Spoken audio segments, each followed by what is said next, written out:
ಮತ್ತು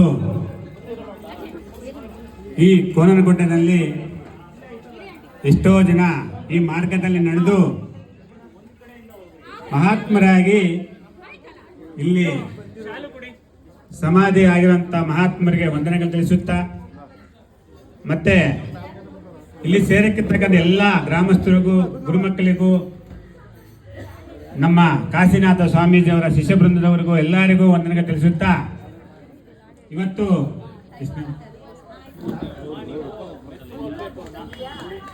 ಕಾಶಿನಾಥ ಸ್ವಾಮೀಜಿಯವರ 3ನೇ ವರ್ಷದ ಆರಾಧನೆ ಗುರುಪೂಜೆ ನಡೀತಾ ಇದೆ. ಇದರಲ್ಲಿ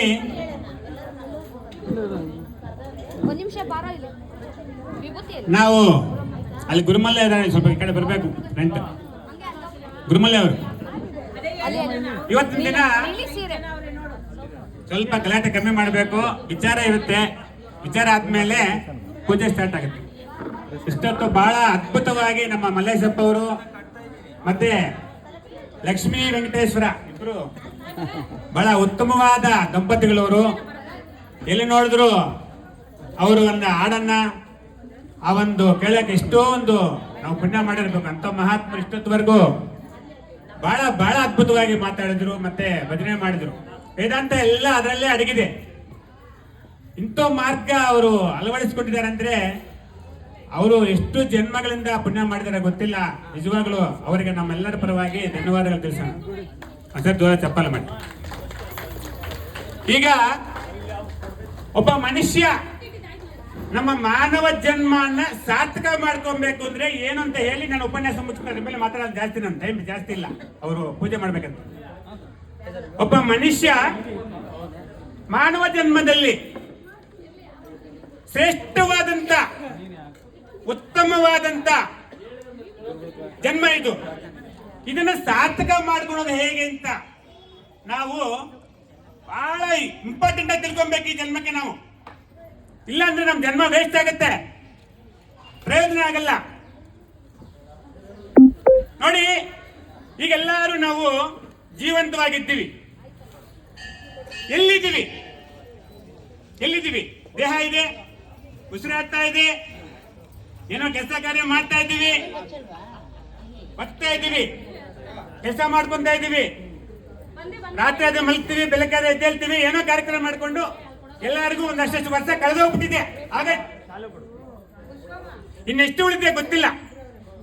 ಅಷ್ಟು ಒಳಗಡೆ ನಮ್ ಜನ್ಮ ಸಾರ್ಥಕ ಮಾಡ್ಕೊಬೇಕು. ಅದಕ್ಕೆ ಒಂದೇ ಒಂದು ಮಾರ್ಗ, ಶ್ರೇಷ್ಠವಾದ ಮಾರ್ಗ. ಅದಕ್ಕಿಂತ ಶ್ರೇಷ್ಠವಾದ ಮಾರ್ಗ ಮತ್ತೊಂದಿಲ್ಲ. ಯಾವ್ದದು? ಗುರು ಮಾರ್ಗ ಅಂತ ಮಾಡ್ಕೊಂಡು. ಗುರು ಅಂದ್ರೆ ಯಾರು? ನಿನ್ನಲ್ಲಿ ಆಡ್ತಾ ಇರಂತ ಮಹಾತ್ಮ, ಉಸಿರಾಟ. ಎಲ್ಲರೂ ಆ ಮಾರ್ಗದಿಂದ ಹೋಗಿ ದೇವರಾಗಿದ್ದಾರೆ, ಮಹಾತ್ಮರಾಗಿದ್ದಾರೆ. ಇವತ್ತು ನಮ್ಗೆ ಇಲ್ಲಿ ಗೊತ್ತಿದ್ದಾರೆ. ಯಾರಿಗೂ ಸುಮ್ಮನೆ ಸಿಕ್ಕಿಲ್ಲ ಬ್ರಹ್ಮವಿದ್ಯೆ. ಕಷ್ಟ ಪಡಬೇಕು, ತೊಂದರೆ ಆಗುತ್ತೆ, ದೇಹ ಕಾಯಿಲೆ ಬರುತ್ತೆ, ಎಲ್ಲ ಇರುತ್ತೆ. ಅದ್ರ ಮಧ್ಯದಲ್ಲೇ ನಾವು ಸತ್ಯವನ್ನ ಹತ್ತುಕೊಂಡು ನಮ್ಮ ಜೀವನವನ್ನ ಸಾರ್ಥಕ ಮಾಡ್ಕೊಬೇಕು. ಇವತ್ತು ಒಂದು ಎಕ್ಸಾಂಪಲ್ ತಗೊಬಹುದು. ಕೈವಾರದವ್ರು ನಾವು ಎಷ್ಟೋ ಜನ ಆ ತತ್ವಗಳನ್ನ ಆಡಿ ಅವರನ್ನ ಮಹಾತ್ಮರಂತ ಪೂಜೆ ಮಾಡ್ತೀವಿ. ಅವ್ರಿಗೇನು ಸುಮ್ಮನೆ ಸಿಕ್ಕಿಲ್ಲ ಆ ಪದವಿ. ಅವರು ಎಷ್ಟೋ ಕಷ್ಟಪಟ್ಟಿದ್ದಾರೆ. ಎಷ್ಟೋ ದಿನ ಊಟ ಇಲ್ಲದೆ, ನೀರಿಲ್ದೆ, ಮಲ್ಕೊಳಕ್ ಜಾಗ ಇಲ್ಲದೆ, ಅದರಲ್ಲೇ ಒಣಗಿ ಎದ್ದು ಬಿಟ್ಟು ಯಾವುದೇ ಕಷ್ಟ ಬಂದ್ರು ಮನಸ್ಸು ಆ ಕಡೆ ಕೊಡದೆ ಆ ಗುರುಮಾರ್ಗದಲ್ಲೇ ಇರಿಸಿಕೊಂಡು ಆ ಮಾರ್ಗದಲ್ಲೇ ನಡೆದು ಮಹಾತ್ಮರಾಗಿದ್ದಾರೆ. ಯಾರಿಗೂ ಈಸಿಯಾಗಿ ಸಿಕ್ಕಿಲ್ಲ. ನಾವು ಈಸಿಯಾಗಿ ಹುಡ್ತಾ ಇದ್ದೀವಿ. ಅರ್ಥ ಮಾಡ್ಕೊಳ್ಳಿ. ನಾವು ಯಾಕೆ ಮಹಾತ್ಮರ ಆಗಕ್ಕೆ ಆಗ್ತಿಲ್ಲ ಅಂದ್ರೆ ನಮ್ಮ ದೇಹ ಕಂಫರ್ಟ್ ಆಗಿರ್ಬೇಕು, ನಮಗೆ ಏನು ತೊಂದರೆ ಆಗಬಾರ್ದು, ಸುಖ ಬೇಕು, ಸುಖದಲ್ಲಿ ನಾವು ದೇವರಾಗಬೇಕು. ಸುಖದಲ್ಲಿ ಯಾರು ಹಿಸ್ಟ್ರಿನಲ್ಲೇ ದೇವ್ರು ಆಗೇ ಇಲ್ಲ. ಬೇಕಾದ್ರೆ ನೋಡಿ ಜೀವನ ಚರಿತ್ರೆ ಇರುತ್ತೆ. ಬ್ರಹ್ಮನವ್ರು ತಗೊಳ್ಳಿ, ಕೈವಾತಾತ್ನವ್ರು ತಗೊಳ್ಳಿ, ವೇಮಣ್ಣವ್ರು ತಗೊಳ್ಳಿ, ಕನಕದಾಸರು ತಗೊಳ್ಳಿ, ಯಾರ್ದಾದ್ರೂ ತಗೊಳ್ಳಿ, ಯಾರು ಸುಖಕ್ಕೆ ಹೋಗಿ ದೇವರಾಗಿದ್ದವ್ರು ಇಲ್ಲವೇ ಇಲ್ಲ. ಒಂದು ಸುಖ ಬೇಕಾ? ಇಲ್ಲ, ನೀನ್ ದೇವರಾಗ್ಬೇಕಾ? ದೇವರಾಗ್ಬೇಕಾ? ಸುಖ ಬಿಡು, ಕಂಫರ್ಟ್ ಝೋನ್ ಬಿಡು, ಸತ್ಯದ ಕಡೆ ಬಾ. ಸತ್ಯ ಅಂದ್ರೆ ಯಾವುದು? ನಿನ್ನನ್ನು ಕರ್ಕೊಂಡೋಗಿ ಯಾವ್ದು ಬಿಡುತ್ತೋ ಅದು ಸತ್ಯ. ಯಾವ್ದು ಕರ್ಕೊಂಡು ಹೋಗುತ್ತೆ? ಅದಕ್ಕೆ ಕೈವಾದ ಲಕ್ಷಣವಾಗಿ ಮಾತಾಡ್ತಾರೆ. ಜನನೀ ಜನಗುಡುಲೇಕ, ಜನನೀ ಜನಗುಡುಲೇಕ ಜನನಮೈನವಾನೆ దాపుజేరినవాడు ధన్యుడాయే నిత్య పూజలేలయి నిర్జీవశిలలకు నాద బ్రహ్మానంద ನಾರಾಯಣ ಕವಿ. ಮಹಾಯೋಗಿ ಮಾತಾಡ್ತಾರಲ್ಲಿ. ಜನನೀ ಜನಗುಡುಲೇಕ, ತಾಯಿ ತಂದೆ ಇಲ್ದೆ ಒಬ್ಬ ಮಹಾತ್ಮ ನಮ್ಮ ಒಳಗಡೆ ನಿಮಿಷಕ್ಕೆ 15 ಸಾರಿ ಬಾ, ನಾನು ಇದ್ದೀನಿ, ನಿನ್ ಕರ್ಕೊಂಡೋಗಿ ನಿಮ್ಮ ಊರಿಗೆ ಬಿಟ್ಟು ನಿನ್ನ ಮಹಾತ್ಮನ್ ಮಾಡ್ತೀನಿ, ದೇವರ ಮಾಡ್ತೀನಿ, ಬಾ ನನ್ನ ಜೊತೆ ಅಂತ ನಮಗೆ ಎಚ್ಚರಿಕೆ ಕೊಡ್ತಾ ಇದೆ. ಅರ್ಥ ಮಾಡ್ಕೊಳ್ಳಿ, ಅದನ್ನ ನಾವು ಮರಿಬಾರ್ದು. ಅವ್ರ ಜೊತೆ ನಾವು ಸೇರ್ಕೊಬೇಕು. ಬೆಳಗ್ಗೆ ಎದ್ದು ಸಾಯಂಕಾಲ ಬೆಳಗ್ಗೆ ಕೆಲಸ ಮಾಡ್ಬೇಕಾರೆ ಎಲ್ಲಾದ್ರೂ ನೀವು ಹೋಗ್ತಾ ಬರ್ತಾ ಏನೇ ಇರ್ಲಿ ಉಸಿರಾಟದ ಜೊತೆ ಇರು. ಉಸಿರಾಟದ ಜೊತೆ ಹೇಗೆ ಇರ್ಬೇಕು? ಗುರುವಂತರ ದೀಕ್ಷೆ ತಗೊಂಡು ಅವರು ಹೇಗೆ ಮಾಡಬೇಕು ಅಂತ ಕ್ರಮ ತಿಳ್ಕೊಂಡು ಆ ಕ್ರಮದಂತೆ ನಾವು ಉಸಿರಾಟ ಜೊತೆ ಇದ್ರೆ ನಾವು ನಮ್ಮ ಮಾನವ ಜನ್ಮನ ಶ್ರೇಷ್ಠ ಮಾಡ್ಕೊಳಕ್ ಆಗತ್ತೆ. ಬಿಟ್ರೆ ಅದು ಬಿಟ್ಟು ಬೇರೆ ಜಾಗ ಇಲ್ಲ. ಕಂಫರ್ಟ್ ಝೋನ್ ಅಲ್ಲಿ ದೇವರಾಗಬೇಕು ಅಂತ ನೋಡ್ಬೇಡಿ. ಕಂಫರ್ಟ್ ಆಗಿದ್ದು ನಾವು ಅದರಲ್ಲೇ ಪಡಿಬೇಕು ಅಂದ್ರೆ ಸಾಧ್ಯ ಆಗೋದಿಲ್ಲ. ಕಷ್ಟ ಪಡಬೇಕು. ಏನೇ ಕಷ್ಟ ಬಂದ್ರು ಗುರುಮಾರ್ಗ ಬಿಡಬಾರದು. ಅದಕ್ಕೆ ವೇಮನವ್ರ ಮಂದಿ ಒಳ್ಳೆ ಮಾತಾಡ್ತಾರೆ. ಗುರುನಿ ಶಿಕ್ಷಲೇಖ ಗುರುತೆಟ್ಟುಗಳಗನು ಅಜುನಿಕೈನ ವಾಣಿ ಹಬ್ಬಕೈನ ತಾಳ ಪೂಜವಲೇಖ ತಲುಪೆಕ್ಲೂಡುನು ವಿಶ್ವದಾಭಿರಾಮ ವಿನರವೇಮನ. ಒಳ್ಳೆ ಮಾತಾಡ್ತಾರೆ. ತಾಕತ್ತಾದ ವ್ಯಕ್ತಿ ಯಾವತ್ತೂ ಮನೆಯಲ್ಲಿ ಬೆಡ್ಶೀಟ್ ಹೊತ್ಕೊಂಡು ಧ್ಯಾನ ಮಾಡೋರಲ್ಲ. ಸ್ಮಶಾನದಲ್ಲೂ ಎಲ್ಲೋ ಗಿಡದ ಕೆಳಗಡೆ, ಎಲ್ಲೋ ಕೆರೆ ಹತ್ರ, ಎಲ್ಲೋ ಬಾವಿ ಹತ್ರ ಯಾವಾಗೂ ಉಸಿರಲ್ಕೊಂಡು ಬಿದ್ದಿರೋರಂತ ಮಹಾತ್ಮರು ಅವರು ಮಾತನಾಡ್ತಾರೆ. ಮಾತು ಅರ್ಥ ಮಾಡ್ಕೊಳ್ಳಿ. ಆ ಒಂದು ಝೋನಲ್ಲಿ ಇರ್ಬೇಕು ನಾವು. ಉಸಿರಾಟ ಝೋನಲ್ಲಿ ಇರ್ಬೇಕು. ಮುಕ್ಕ ತುದಿ ಚೂಸಿನ ಮಾಡು ಮುನುಲವುದುರು. ಮೂಗಿನ ತುದಿ ನೋಡ್ಬೇಕು ನಾವು. ಅರ್ಥ ಮಾಡ್ಕೊಳ್ಳಿ. ಎಲ್ಲೆಲ್ಲೋ ನೋಡ್ಕೊಂಡಿದ್ರೆ ಏನು ಪ್ರಯೋಜನ ಆಗಲ್ಲ. ಯಾವ್ದು ನೋಡಬೇಕು ಅದು ನೋಡ್ಬೇಕು. ಯಾವ್ದ್ರಲ್ಲಿ ಮನಸ್ಸು ಲಗ್ನ ಮಾಡಬೇಕು ಅದರಲ್ಲಿ ಮನಸ್ಸು ಲಗ್ನ ಮಾಡಬೇಕು. ಮನಸ್ಸನ್ನ ಏನಾದ್ರೂ ನಾವು ಯಾಮಾರಿದ್ರೆ ತಗೊಂಡಾಗ ಎಲ್ಲೋ ಒಂದ್ ಕಡೆ ನಿನ್ನ ತಗ್ಲಾಕ್ ಬಿಡುತ್ತೆ. ಅರ್ಥ ಮಾಡ್ಕೊಳ್ಳಿ. ನಿನ್ಗೆ ಅಲ್ಲೊಂದು ಝೋನ್ ತಯಾರು ಮಾಡುತ್ತೆ. ಆ ಝೋನಲ್ಲೇ ನಿನ್ ನಿಲ್ಲಿಸ್ಬಿಡುತ್ತೆ. ಅಲ್ಲಿಂದ ನಿನ್ನ ಕತ್ಲಿಂದ ಆಚೆ ಬರಕ್ ಬಿಡೋದೇ ಇಲ್ಲ. ಅದಕ್ಕೆ ಯಾವಾಗೂ ಈ ಗುರು ತೋರಿಸಿರುವಂತ ಮಾರ್ಗದಲ್ಲೇ ನೀನು ಅದನ್ನ ಲಗ್ನ ಮಾಡಬೇಕು. ಅರ್ಥ ಮಾಡ್ಕೊಳ್ಳಿ. ಅದನ್ನ ಬಿಟ್ಟು ಬೇರೆ ಎಲ್ಲಿದ್ರು ಸಹ ನಾವು ಬದುಕಿದ್ರು ಜನ್ಮ ವೇಸ್ಟ್ ಆಗತ್ತೆ, ಸತ್ತಿದ್ರು ಸಮಾನ ಆಗತ್ತೆ. ಅರ್ಥ ಮಾಡ್ಕೊಳ್ಳಿ. ಯಾವಾಗಲೂ ನಾವು ಉಸಿರಾಟದ ಮೇಲೆ ಇರಬೇಕು, ಗುರುಮಾರ್ಗದಲ್ಲೇ ಇರಬೇಕು. ಈ ತರ ಸತ್ಸಂಗ ಬರಬೇಕು. ಈ ಭಜನೆಗಳಲ್ಲಿ ಎಷ್ಟೋ ಅನುಭವಗಳ ಮಾತುಗಳಿರುತ್ತೆ. ಅದನ್ನ ಕೇಳಬೇಕು. ಅದನ್ನ ನಾವು ಅರ್ಥ ಮಾಡ್ಕೊಬೇಕು. ಅದನ್ನೇ ನಾವು ನೆನಪು ಮಾಡ್ಕೊಂಡು ನೆಮರಾಕೊಂಡು ಒಳಗಡೆ ಮನೆಗೆ ಹೋದ್ರೂ ಅಲ್ಲೇ ಇರಬೇಕು. ದಾರಿ ಮೇಲೆ ನಡ್ಕೊಂಡು ಹೋಗ್ತಾ ಇದ್ರು ಅದಲ್ಲೇ ಇರಬೇಕು. ಆ ಒಂದು ನೆನಪು ಯಾವಾಗೂ ನಮ್ಗೆ ಬರ್ತಾ ಇರಬೇಕು. ಅರ್ಥ ಮಾಡ್ಕೊಳ್ಳಿ. ಯಾವಾಗೋ ಒಂದ್ ಅರ್ಧ ಗಂಟೆ ಇಲ್ಲಿ ಕೇಳಿಸ್ಕೊಂಡು ಮತ್ತೆ ಹೋಗಿ ನಾವು ಯಾವ್ದೋ ಚಿಂತನೆ ಮಾಡ್ಕೊಂಡಿದ್ರೆ ಏನೂ ಪ್ರಯೋಜನ ಇಲ್ಲ. ಅದಕ್ಕೆ ತಾತ್ಮ ಹೇಳ್ತದೆ, చింతలు అన్నీ విడిచి శ్రీ గురిని ఈ వేళ చింత చేయవే మనస, చింత చేసినప్పుడే సిద్ధించు పరమ పదవి శీఘ్రమున తెలియవే మనస, వచ్చు వారిని చూచి చచ్చు వారిని చూచి మచ్చరం వేటకే మనస, బహుపాపములు చేసి యమ బాధపడనేల నీ బాట నువ్వు చక్కగా చూడు మనస. ಮಹಾಯೋಗಿ ಎಂತ ಅದ್ಭುತವಾದ ಒಂದು ಮಾತನಾಡಿದ್ದಾರೆ. ಯಾವುದೋ ಚಿಂತೆ ಮಾಡ್ಕೊಂಡು ಕೂತ್ಕೊಂಡ್ಬಿಟ್ರೆ ಏನೂ ಉಪಯೋಗ ಆಗಲ್ಲ. ನಿಶ್ಚಿಂತವಾಗಿ ಆತರಂತೂ ಉಸಿರಾಟದ ಮೇಲೆ ನಾವು ಗಮನ ಕೊಟ್ಟು ನಾವೇನಾದ್ರೂ ಆ ಒಂದು ಚಿಂತನೆ ಮಾಡಿದ್ರೆ ನಾವು ಮಹಾತ್ಮರಾಗ್ತೀವಿ. ನಮಗೊಬ್ಬರಿಗೆ ಮಾನವ ಜನ್ಮದಲ್ಲಿ ಮಹಾತ್ಮರಾಗುವಂತ ಅವಕಾಶ ಇರೋದು. ಮತ್ತೆ 84 ಲಕ್ಷ ಜೀವರಾಶಿಗಳಲ್ಲಿ ಯಾವ ಪ್ರಾಣಿಗೂ ಸಹ ಮಹಾತ್ಮರಾಗುವಂತ ಅವಕಾಶ ಇಲ್ಲ. ಅಂತೋ ಅವಕಾಶ ನಮ್ಗೆ ಸಿಕ್ಕಿದೆ. ಅದಕ್ಕೆ ನಮ್ಮ ಗಗನಾನಂದ ಗುರುಜಿಯವರು ಲಕ್ಷಣವಾಗಿ ಮಾತಾಡ್ತಾರೆ ನೋಡ್ರಿ. ನಾವ್ ಯಾವಾಗೂ ಈ ಇಂದ್ರಿಯಗಳ ಒಂದು ಮಾಯೆಯಲ್ಲಿ ಸಿಗಾಕೊಂಡಿದೀವಿ. ಈ ಕಣ್ಣೇನೋ ನೋಡುತ್ತೆ, ಈ ಕಿವಿಯೇನೋ ಕೇಳಿಸ್ಕೊಳುತ್ತೆ, ಈ ಬಾಯಿಯೇನೋ ಮಾತಾಡುತ್ತೆ. ಇವೆಲ್ಲರಿಗೂ ಅವ್ರಿಗೊಂದು ಲಕ್ಷಣವಾಗಿ ಒಂದು ಕೊಟೇಶನ್ ಕೊಡ್ತಾರೆ ನೋಡ್ರಿ. ಎಂತೋ ಮಾತು ನೋಡ್ರಿ, ಅನುಭವದ ಮಾತಿದ್ದು, ಸುಮ್ಮನೆ ಎಲ್ಲೋ ಏನೋ ಹೇಳೋದಲ್ಲ ಅದು. ಎಂತೋ ಮಾತಾಡ್ತಾರೆ ನೋಡ್ರಿ.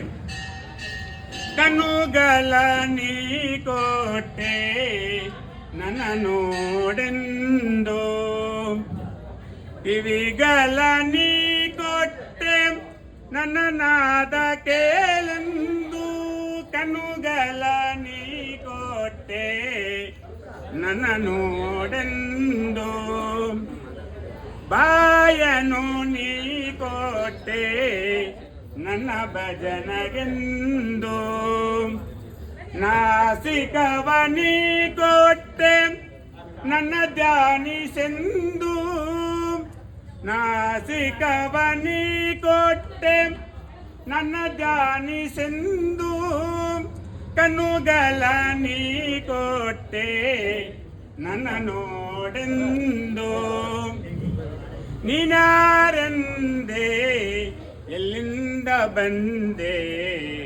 ಬಂದಿದ್ದು ಮರೆತೆ ಇಲ್ಲದ್ದು ಕಲಿತೆ, ಬಂದಿದ್ದು ಮರೆತೆ ಇಲ್ಲದ್ದು ಕಲಿತೆ, ಕಲಿತಿದ್ದು ಬಲಿತು ಮುಂದಿಲ್ಲಿ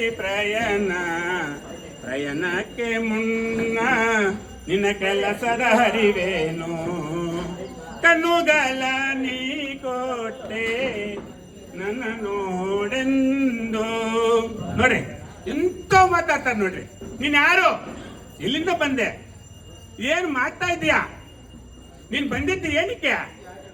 ತಿಂದು ತೇಗಿ ಇಲ್ಲೊಂದು 4 ಜನ ಮಕ್ಕಳು ಮಾಡಿ 4 ಮನೆ ಕಟ್ಟಿ ಈ ರೋಗಗಳಿಂದ ನರಕ ಅನುಭವಿಸಿ ಈ ಜನ್ಮನ ಹಾಳು ಮಾಡ್ಕೊಳಕ್ಕೋಸ್ಕರ ಬಂದಿದ್ದೀಯಾ? ಅಲ್ಲ, ನೀನು ಒಂದು ಬಂದಿರೋದು ಮಾನವ ಜನ್ಮ ಎತ್ಕೊಂಡ್ ಬಂದು ಏನಕ್ಕೆ? ದೇವರಾಗಕ್ಕೆ, ಸತ್ಯ ತಿಳ್ಕೊಳಕ್ಕೆ, ಮತ್ತೆ ಮಾನವ ಜನ್ಮ ಬರ್ದಂಗೆ ಮೋಕ್ಷ ಪಡೆಯಕ್ಕೋಸ್ಕರ ಬಿಟ್ರೆ ಇಲ್ಲಿ ಏನೋ ಬಂದು ತಿಂದು ತೇಗಿ ಹೋದ್ರೆ ಏನು ಪ್ರಾಣಿಗೂ ನಮಗೂ ಏನು ವ್ಯತ್ಯಾಸ ಇಲ್ಲ, ಎರಡು ಒಂದೇ ಆಗತ್ತೆ, ಅರ್ಥ ಮಾಡ್ಕೊಳ್ಳಿ. ಅದಕ್ಕೆ ಒಬ್ಬ ಗುರು ಇರಬೇಕು. ಒಬ್ಬ ಮಾನವನಾಗಿ ಭೂಮಿ ಮೇಲೆ ಹುಟ್ಟಿದ ಮೇಲೆ ಅವ್ರಿಗೆ ಯಾರಾಗ್ಲಿ ಎಷ್ಟಾಗ್ಲಿ ಎಷ್ಟು ಕಾಲ ಬದುಕಿರ್ಲಿ ಒಬ್ಬ ಗುರು ಬೇಕೇ ಬೇಕು. ಇವತ್ತು ನೋಡ್ರಿ ಕೋಣನ ಗುಂಟೆನಲ್ಲಿ ಎಷ್ಟು ಜನ ಮಹಾತ್ಮರು ಹುಟ್ಟಿದಾರೋ, ಇವಾಗಲೂ ಮುಂದೆನೂ ಎಲ್ಲರಿಗೂ ಗುರು ಇದ್ದಾರೆ, ಎಲ್ಲರ ಮನೆಯಲ್ಲೂ ಗುರು ಇದ್ದಾರೆ. ಅವ್ರಿಗೆಲ್ಲ ಗುರು ಇತ್ಕೊಂಡು ಈ ತರ ಲಕ್ಷಣವಾಗಿ ಒಂದು ಆಶ್ರಮ ಮಾಡಿಕೊಂಡು ಈ ಒಂದು ಮಾರ್ಗದಲ್ಲಿ ನಡೆದಂತ ಗ್ರಾಮ ಇದು ಗೋಣಗುಂಟೆ ಗ್ರಾಮ. ಆ ರೀತಿಯಾಗಿ ಪ್ರತಿ ಒಬ್ಬರಿಗೂ ಸಹ ಒಬ್ಬ ಗುರು ಬೇಕು, ಗುರು ಮಾರ್ಗದಲ್ಲಿ ನಡಿಬೇಕು. ಅರ್ಥ ಮಾಡ್ಕೊಳ್ಳಿ. ಗುರು ಅಂದ್ರೆ ಸಾಮಾನ್ಯವಾದವನಲ್ಲ.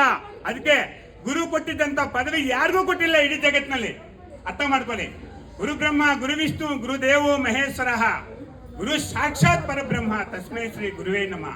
ಯಾವ ದೇವ್ರಿಗೂ ಕೊಟ್ಟಿಲ್ಲ ಕಂಡ್ರೆ ಆ ಪದವಿ. ಅಂತೋ ಪದವಿ ಗುರು ಕೊಟ್ಟಿದ್ದಾರೆ. ಅಂತೋ ಗುರುವಿನ ನಾವು ಪಾದ ಹಿಡಿದು ಅವ್ರ ಮಾರ್ಗದರ್ಶನದಲ್ಲಿ ಆ ಸತ್ಯವನ್ನು ಅರ್ಥ ಮಾಡಿಕೊಂಡು ನಾವು ದೇವರಾಗುವಂತ ಒಂದು ಅದನ್ನ ನಾವು ಮಾಡ್ಕೊಬೇಕಾಗಿದೆ. ಅದನ್ನ ಬಿಟ್ಟು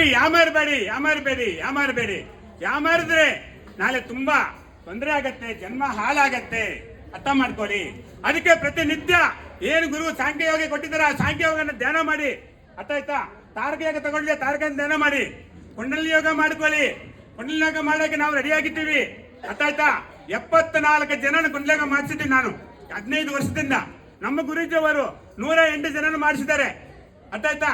ಈ ತರ ಎಷ್ಟೋ ಜನ ಗುರುಗಳನ್ನ ನಾವು ಕುಂಡಲಿ ಯೋಗ ಮಾಡಿಸಿ ಅವರಿಗೆ ಸಚ್ಚಿದಾನಂದ ಅಭ್ಯಾಸ ಹೇಳಿ, ಪರಿಪೂರ್ಣ ಹೇಳಿ, ಅಧಿಕಾರ ಕೊಟ್ಟು ಎಷ್ಟೋ ಜನನ್ನ ತಯಾರು ಮಾಡಿದೀವಿ. ಸರಿ, ಆ ರೀತಿಯಾಗಿ ಮುಂದೆ ಹೋಗಿದ್ದಾರೆ. ಅದನ್ನ ಪ್ರತಿಯೊಬ್ಬರು ಅನುಸರಿಸಿಕೊಂಡು ಎಲ್ಲ ಅಭ್ಯಾಸಗಳನ್ನು ಮಾಡಿಕೊಂಡು ನಾವು ಹೋಗ್ಬೇಕಾಗಿದೆ. ಅದಕ್ಕೆ ಕುಂಡಲಿ ಯೋಗದಲ್ಲಿ ಏನು ಸತ್ಯ ಅರ್ಥ ಮಾಡ್ಕೊಂಡಂತ ಒಂದು ಮಾತಾಡ್ತೀನಿ, ಹೇಗಿರುತ್ತೆ ಅಂತ. ಕುಂಡಲಿ ಯೋಗ ಅಂದ್ರೆ ಏನು ಅಂತ. ಗಂಗೆ ಯಮುನರ ಕೂಡಿಕೊಂಡು, ಗಂಗೆ ಯಮುನ ಅಂದ್ರೆ ನೀವು ಉಸಿರಾಟ, ಅರ್ಥ ಆಗುತ್ತಾ? ಗಂಗೆ ಯಮುನರ ಕೂಡಿಕೊಂಡು ಗಣಪನ ಗುಡಿಗೋದೆ, ಗಂಗೆ ಯಮುನರ ಕೂಡಿಕೊಂಡು ಗಣಪನ ಗುಡಿಗೋದೆ, ಗಣನ ನಿಲ್ಲದೆ ಅಲ್ಲಿಂದ ಮುನ್ನುಗ್ಗಿ, ಗಣನ ನಿಲ್ಲದೆ ಅಲ್ಲಿಂದ ಮುನ್ನುಗ್ಗಿ, ಸತಿಯರಿ ಗಣನ ನಿಲ್ಲದೆ ಅಲ್ಲಿಂದ ಮುನ್ನುಗ್ಗಿ, ಕಿರಿಬಾಗಿಲೊಂದಕ್ಕೆ ಎಡನಾಗರಾವಿತ್ತು, ಕಿರಿಬಾಗಿಲೊಂದಕ್ಕೆ ಎಡನಾಗರಾವಿತ್ತು, ಎಡ ತುಳಿದು ಮುನ್ನುಗ್ಗಿ. ಕೆಲಸ ಮಾಡಿ ಕುಂಡಲಿ ಯೋಗ ಮಾಡಕ್ಕೆ ಅರ್ಥ ಆಗತ್ತೆ. ಎಡೆ ತುಳಿದು ಮುನ್ನುಗ್ಗಿ ಈ ಸತಿಯರಿಬ್ಬರೋಗಿ ಹೊಸಬಲೊಬ್ಬಲ ಸೇರಿಕೊಂಡೇ ಅವಳೊಡನೆ ಹೊರಟೆ ಮೂಲ ಬಾಗಿಲಿಗೆ. ಯೋಚನೆ ಮಾಡ್ರಿ, ಅವಳೊಡನೆ ಹೊರಟೆ ಮೂಲ ಬಾಗಿಲಿಗೆ. ಅವಳು ಹೆಣ್ಣಲ್ಲ ಬ್ರಹ್ಮದ ರಾಣಿ, ಅಲ್ಲಿ ಅಡಗಿತ್ತು ಈ ಮೋಹದ ಮಮತೆ, ಅಲ್ಲಿ ಅಡಗಿತ್ತು ಈ ಮೋಹದ ಮಮತೆ. ಅದು ಬಲೆಗುಟ್ಟು ಯೋಗಾನಂದರಲ್ಲಿರಟ್ಟು.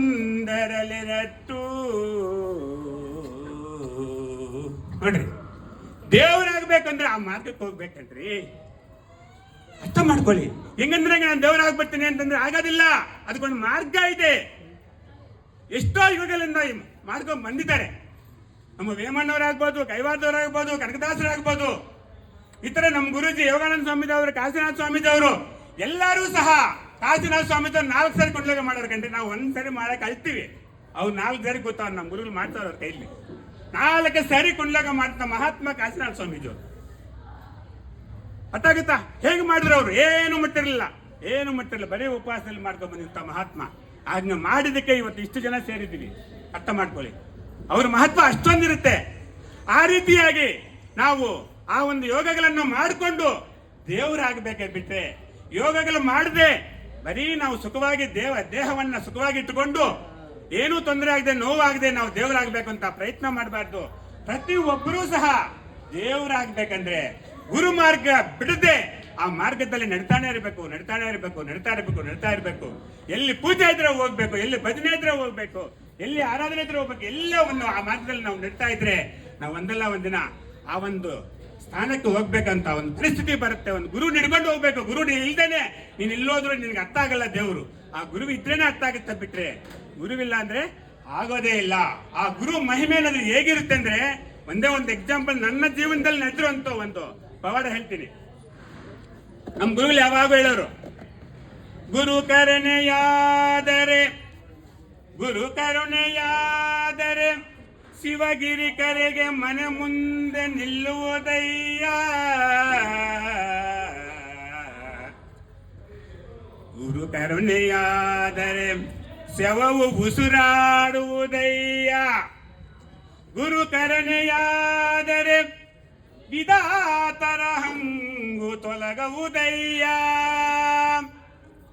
ಮಹಾನುಭಾವರು ಹೇಳೋರು, ಆ ಗುರು ಕರುಣೆ ಆಗ್ಬೇಕು ನಮ್ಗೆ. ಯೋಚನೆ ಮಾಡಿ, ಗುರು ಕರುಣೆ ಆಗಿಲ್ಲ ಅಂದ್ರೆ, ಕರುಣೆ ಅಂದ್ರೆ ಏನು? ಗುರು ಅಂದ್ರೆ ಯಾರು? ಆತನ ಉಸಿರಾಟ. ಅದ್ರ ಮೇಲೆ ಕರುಣೆ ಅಂದ್ರೆ ಏನು? ನಂಬಿಕೆ ಬರ್ಬೇಕಪ್ಪ ನಿನಗೆ. ಇವ್ರು ಬಿಟ್ಟು ನನ್ನ ಉದ್ಧಾರ ಮಾಡುವಂತ ಮಹಾತ್ಮ ಜಗತ್ತಲ್ಲಿ ಇನ್ನು ಯಾರು ಇಲ್ಲ ಅಂತ ಅದ್ರ ಮೇಲೆ ನಿನಗೆ ಕರುಣೆ ಬರಬೇಕು. ಗುರು ಕರುಣೆಯಾದರೆ ಶವವು ಉಸಿರಾಡುವುದಯ್ಯ. ನಮ್ಮ ಶಿಷ್ಯ ಒಬ್ಬ ನಡೆದಿರುವಂತ ಇವಾಗೂ ಇದ್ದಾನೆ. ಅವನು 2 ವರ್ಷ ಸತ್ತೋಗಿ 2 ವರ್ಷ ಆಯ್ತು. ಈಗಲೂ ನಿನ್ನೆ ಪಾಂಪ್ಲೆಟ್ ಕೊಡಕ್ಕೆ ಹೋದ್ರೆ ಪೂಜೆಗೆ ಹಿಂಗೇ ಇದ್ದಾನೆ, ಎಡಗೈ ತಂಗಿರ್ತಾನೆ ಅಷ್ಟೇ. ಅವನ ಮಾತಿಲ್ಲ, ಊಟ ಇಲ್ಲ, ನೀರಿಲ್ಲ, ಬಾಡಿ ಅಲ್ಲಾಡಲ್ಲ. ಶವ ಆಗೋಗ್ಬಿಟ್ಟಿದ್ದಾನೆ. ಉಸಿರಿನಲ್ಲಿ ಧ್ಯಾನ ಮಾಡ್ತಾ ಇದ್ದಾನೆ, ಅದರಲ್ಲೇ ಬದುಕಿದ್ದಾನೆ 2 ವರ್ಷದಿಂದ. ಸತ್ತಿಲ್ಲ ಇನ್ನ ಅವನು. ದೇಹ ಏನು ತಗೊಂಡಲ್ಲ, ಏನು ಆಕ್ಟಿವಿಟಿ ಇಲ್ಲ, ಬರೀ ಉಸಿರಿನಲ್ಲಿ ಬದುಕಿದ್ದಾನೆ. ಈಗ 2 ಕೈ ಹಿಂಗೆತ್ತಾನೆ, ನರಸಿಂಹಪ್ಪ ಅಂತ. ನೋಡಿ, ಒಂದು ಶವನೂ ಸಹ ಉಸಿರಾಡ್ತದಪ್ಪ. ಅವನ ಕರುಣೆ ಆದ್ರೆ, ಯಾರ ಕರುಣೆ ಆದ್ರೆ? ನಿನಗಾಗ್ಬೇಕು, ನನ್ಗಾಗ್ಬೇಕು. ಯಾರ ಮೇಲೆ? ಉಸಿರಾಟದ ಮೇಲೆ. ಆ ಉಸಿರಾಟದ ಮೇಲೆ ನಮ್ಗೆ ಏನಾದ್ರು ಕರುಣೆ ಆಗೋಗ್ಬಿಟ್ರೆ ನಿಜವಾಗ್ಲೂ ನಾವು ದೇವರಾಗ್ತೀವಿ. ನೋಡಿ, 2 ವರ್ಷ ಸತ್ತೋಗಿರೋ ಮನುಷ್ಯ ಇನ್ನೂ ಉಸಿರಾಡ್ಕೊಂಡು ಹಂಗೆ ಬದುಕಿದ್ದಾನೆ. ಯಾವಾಗ ಸೇರಿದ್ಬಿಟ್ಟು ಅವ್ನ ಮನೆಯವ್ರಿಗೆಲ್ಲ ಸಾಕಾಗ್ಬಿಟ್ಟಿದೆ, ಇವ್ನು ಯಾವಾಗ ಹೋಗ್ಬಿಡ್ತಾನಪ್ಪ, ಇವ್ನು ಕಾವಲು ಕೂತ್ಕೊಬೇಕಲ್ಲ ಅಂತ. ಅಷ್ಟು ಟೆನ್ಷನ್ ತಗೊಂಡ್ಬಿಟ್ಟಿದ್ದಾರೆ. ಇವ್ನು ಹೋಗಿಲ್ವೇ ಅಂತ. ಅದೇ ಕೈ ಕಾಲು ಚೆನ್ನಾಗಿದ್ರೆ ಯಾರು ಹೋಗ್ಲಿ ಅಂತ ಅನ್ಕೊನಲ್ಲ. ಇದ್ರೆ ಬಿಡಿ, ಇನ್ನೊಂದ್ ಸ್ವಲ್ಪ ಕೆಲಸ ಮಾಡ್ತಾನೆ ಅಂತಾರೆ. ಏನಕ್ಕೆ ಯೂಸ್ ಇಲ್ವಲ್ಲ, ಇವ್ನು ಯಾವಾಗಪ್ಪ ಹೋಗ್ತಾನೆ ಅಂತ. ಅರ್ಥ ಆಯ್ತಾ? ತಲೆನೋವಾಗ್ಬಿಟ್ಟಿದೆ ಅವ್ರ ಮನೆಯಲ್ಲಿ. ಆ ತರ ಇರುತ್ತೆ. ಅದಕ್ಕೆ ಆ ಒಂದು ಗುರುವನ್ನ, ಆ ಉಸಿರಾಟನ್ನ ಯಾರು ಬಿಡಬೇಡಿ. ಗುರು ಮಾರ್ಗ ತಿಳ್ಕೊಂಡು, ಧ್ಯಾನ ತಿಳ್ಕೊಂಡು ಸತ್ಯದ ಕಡೆ ನೀವು ಪ್ರಯಾಣ ಬೆಳೆಸಿ. ಅದಕ್ಕೆ ಸತ್ಯ ಹೇಗಿದೆ ಅಂತ ಹೇಳ್ಬಿಟ್ಟು ನಾನು ಉಪನ್ಯಾಸ ನಿಲ್ಲಿಸ್ತೀನಿ. ಇನ್ನೂ ಇಬ್ಬರು ಮಾತಾಡ್ಬೇಕಂತೆ, ಇನ್ನು ಇಬ್ಬರವ್ರೆ. ಅದಕ್ಕೆ ನಮ್ಮ ಗುರೂಜಿ ಅವರು ಹೇಳ್ತಾ ಇದ್ರು, ಎಷ್ಟು ಲಕ್ಷಣವಾದ ದೇವರು ಹೇಗಿದೆ ಅಂತ ಹೇಳ್ತಾರೆ. ವರ್ಣನೆ ಮಾಡ್ತಾರೆ ನೋಡಿ. ಸೃಷ್ಟಿಯ ಕ್ರಿಯೆಯಿಂದ ಸೃಷ್ಟಿಯ ಕ್ರಿಯೆಯಿಂದ ಬ್ರಹ್ಮನೆಂಬ ಹೆಸರು ಪಡೆದವನು ನಾನೇ.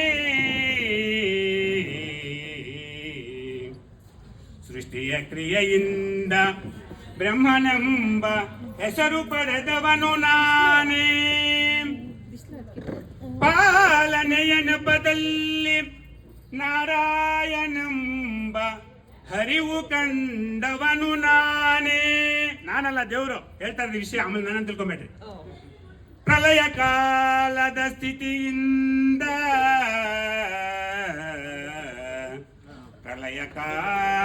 ಸ್ಥಿತಿಯಿಂದ ಶಿವನೆನಿಸಿದವನು ನಾನೇ.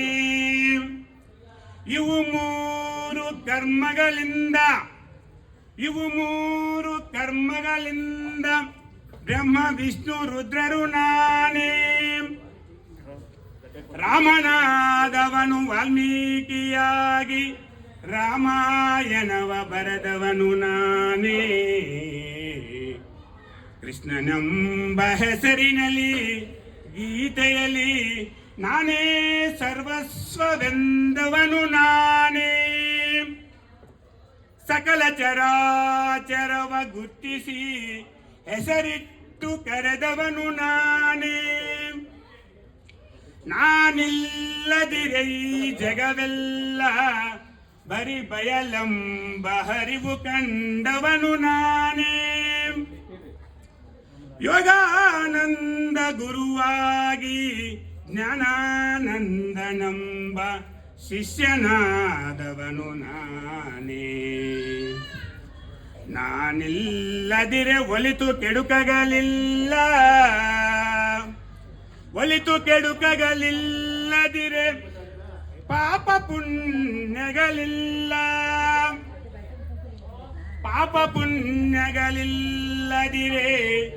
ನರಕ ಸ್ವರ್ಗಗಳಿಲ್ಲದಿರೆ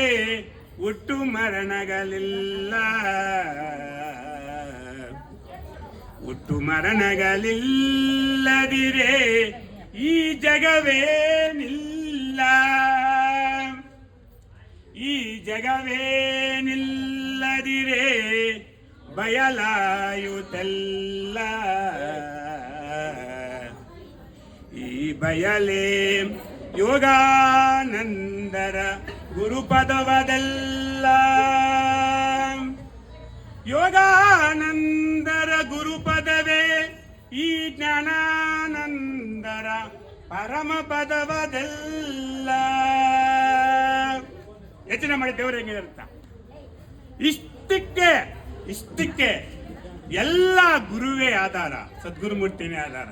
ಅವರಿದ್ರೇನೆ ಪ್ರತಿ ಒಂದು ಸಹ ನಡೀತಾ ಇದೆ. ಒಂದು ಸಿನಿಮಾ ಸ್ಕ್ರೀನ್ ಮೇಲೆ ಒಬ್ಬ ಹೀರೋ ಬರ್ತಾನೆ, ಎಲ್ಲ ಪಾರ್ಟ್ ಅವ್ರು ಹಾಕ್ತಾರೆ, ಒಬ್ಬರನ್ನೊಬ್ರು ಸಾಯಿಸ್ಕೊಂತಾರೆ, ಬಿಲ್ಡಿಂಗ್ ಗುಳಿಸ್ತಾರೆ, ಬಾಂಬುಗಳು ಹಾಕ್ತಾರೆ, ಎಲ್ಲ ನಡೀತದೆ. ಎಲ್ಲ ಅನ್ಯಾಯ ಆಗತ್ತೆ, ಒಬ್ರು ಅಳ್ತಾರೆ, ಕೊಲ್ತಾರೆ, ಎಲ್ಲ ನಡೀತದೆ, ಎಲ್ಲ ಆಟ ನಡೀತದೆ. ಸ್ಕ್ರೀನಿಗೆ ಏನಾದ್ರೂ ಆಗಿದೆ ಏನ್ರಿ? ಅರ್ಥ ಮಾಡಿ, ಸ್ಕ್ರೀನ್ ಹಾಗೇ ಇದೆ, ಎಲ್ಲ ಡ್ರಾಮಾ ನಡೀತದೆ ಒಳಗಡೆ, ಎಲ್ಲರೂ ಹೋಗ್ಬಿಡ್ತಾರೆ. ಹಾಗೆ ನಮ್ಮ ಜೀವನದಲ್ಲಿ ನಾವು ಬಂದಿದ್ದೀವಿ, ಹುಟ್ಟಿದೀವಿ, ಬೆಳಿತಾ ಇದ್ದೀವಿ, ನಾಟಕ ಮಾಡ್ತಾ ಇದ್ದೀವಿ, ಏನೇನೋ ಆಗುತ್ತೆ, ಎಲ್ಲ ಹೋಗುತ್ತೆ. ಸತ್ಯ ಹಾಗೆ ಇರುತ್ತೆ. ಅರ್ಥ ಮಾಡ್ತಾರೆ, ದೇವ್ರು ಅನ್ನೋದು ಹಾಗಿರುತ್ತೆ. ಅದಕ್ಕೆ ಅಖಂಡ ಮಂಡಲಾಕಾರಂ ವ್ಯಾಪ್ತಂ ಏನ ಚರಾಚರಂ ತತ್ಪದಂ ದರ್ಶತಮೇನ ತಸ್ಮೈ ಶ್ರೀ ಗುರುವೇ ನಮಃ. ದೇವರಿಲ್ಲ ಅಂತ ಜಾಗ ಇಲ್ಲ, ದೇವರು ಬಿಟ್ಟು ಬೇರೆ ಅಂಶ ಇಲ್ಲಿ ಇಲ್ಲ. ಏನಾದ್ರೂ ಇದೆ ಅಂದ್ರೆ ಅದಕ್ಕೆ ಮೂಲ ಇಲ್ಲದೆ ಇರುವಂತ ಪದಾರ್ಥ ಇದೆ. ಆ ಪದಾರ್ಥನೇ ಸತ್ಯ ಅಂತ ನಾವು ನಂಬಿ ನಮ್ಮ ಜೀವನ ಪೂರ್ತಿ ಅದರಲ್ಲೇ ಇದ್ದು ಬಿಡ್ತಾ ಇದ್ದೀವಿ. ಅದು ಸರಿಯಲ್ಲ, ಅರ್ಥ ಮಾಡ್ಕೊಳ್ಳಿ. ಅದನ್ನೇ ತೆಲುಗಿನಲ್ಲಿ ಎರುಕ ಅಂತ ಕರೀತಾರೆ. ಆ ಎರುಕ ಅಂದ್ರೆ ಮೂಲ ಇಲ್ಲದೆ ಇರೋ ಪದಾರ್ಥ. ನಾವು ಮಾತಾಡ್ತಿರೋದು, ಕೇಳ್ತಾ ಇರೋದು, ನಾವು ಮಾಡ್ತಾರೆ ಪ್ರತಿ ಒಂದು ಕಣ್ಣಿಗೆ ಕಾಣಿಸ್ತಾ ಇರೋದು, ಇವೆಲ್ಲರೂ ಸಹ ಮೂಲ ಇಲ್ಲದೆ ಇರುವಂತ ಪದಾರ್ಥ. ಇದಕ್ಕೆ ಮೂಲ ಇಲ್ಲ. ಸಿನಿಮಾದಲ್ಲಿ ಏನಿದೆ, ಸ್ಕ್ರೀನ್ ಮೇಲೆ ಪಿಕ್ಚರ್ ನಡೀತು, ಆ ರೀತಿ ನಮ್ಮ ಜೀವನ ನಡೀತಾ ಇದೆ. ಈ ಒಂದಿನ ಮುಗಿದೋಗುತ್ತೆ, ಬಟ್ ಸ್ಕ್ರೀನ್ ಹಾಗೆ ಇರುತ್ತೆ. ಅದು ದೇವರು. ಅರ್ಥ ಮಾಡ್ಕೊಳ್ಳಿ ಅಂತ ಹೇಳ್ತಾ, ಈಗ ಇನ್ನೊಂದಿಬ್ರು ಮಹಾತ್ಮರಿದ್ದಾರೆ. ನಮ್ಮ ಒಂದು ನಿಮಿಷ, ತ್ಯಾಗರಾಜ್ ಅಂತ ಒಬ್ರು ಬಂದಿದ್ದಾರೆ. ಅವರೊಂದು 5 ನಿಮಿಷದ ಕಾಲ ಮಾತಾಡ್ತಾರೆ.